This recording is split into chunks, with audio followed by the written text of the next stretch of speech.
Hello and welcome to this week's Farm Margin Talk. This is Devin Schierling, Grain Marketing Manager for TMA. So as we look at our Farm Margin Index for August the 17th, 2012, once again on the 2012 side, you'll notice that we had a volatile price week with many 10 to 15 cent moves, even greater, throughout the course of the day.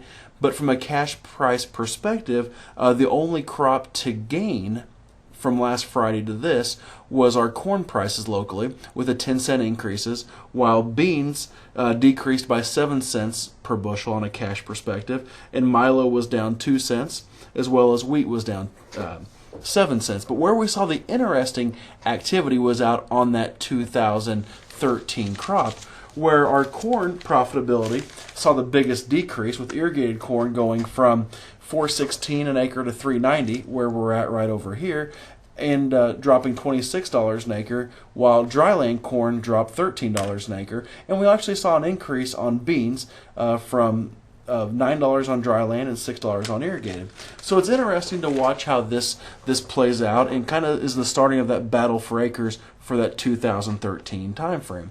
Once again, this is how we come up with our numbers based off of new crop cash prices at Groveland, Kansas, and then expected farmer prices throughout our trade territory. So one of the biggest questions that producers are asking right now is, what do I need to do with my corn and bean crop insurance claims? Most people are going to be in a claims from a yield perspective and from a price perspective, but they don't know what to do with that risk that they're wearing between now and when that harvest price is set. And remember, the harvest price for crop insurance is set between October the 1st of 2012 and October the 31st. So for this example, a producer is in a price claim for corn, and he's like, man, what do I need to do? Today, the futures price closed at $8.07 off the December 12 futures.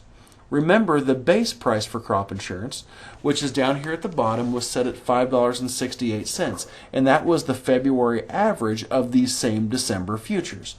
So what producers are looking at is, now I'm in a world where I have $2.39 of price risk. That's the difference between $8.07 and $5.68. And how do I protect myself so that I don't see a major decrease in this marketplace in the month of October when my harvest price is set? So what we've looked at is using a contract that TMA calls a revenue lock contract. This helps producers manage that price risk that they're wearing between now and the end of October, and really helps you to lock in that minimum, keeping your upside open, as well as manage in this world of market volatility. So to help illustrate how this works, I put together a quick slideshow. Here, if your base price was at $5.68, which is what it was set at, and you purchased an 80% policy, and your APH was 90 bushels an acre, you were guaranteed $409 of guaranteed revenue on your farm. Now, the harvest price has not been set yet, so I just plugged in today's closing futures price of $8.07. Times that same 80% policy and a 90 bushel APH gave you $581 of guaranteed revenue on your farm, which in comparison to your base price is $172 an acre more than where you started back in February, which is a great thing with the crop experiences that we're experiencing on the farm this year. But the deal is, you have to wait till October. So if you wanted to lock that in today, using a different marketing contract, a producer could guarantee his crop insurance price to be at $7.57. An 80% policy, a 90 bushel APH would help ensure that his claim would be at $545 an acre. Now remember that this doesn't replace your crop insurance. It's just a marketing contract to go along with your crop insurance to help manage that overall revenue on your farm. So as you can see, a producer can help manage that risk with making a call. So if you have questions on this, feel free to contact your grain marketing or crop insurance specialist. So what's causing the market to move right now? Quality issues is really making these markets move right now, as the end users are becoming increasingly more picky when it comes to the quality of grain that they're willing to accept.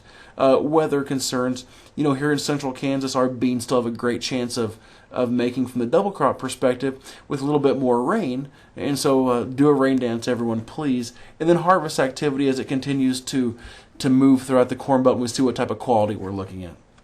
So with that being said, for more additional information, feel free to contact our TMA grain marketing or crop insurance specialist, and have a great weekend.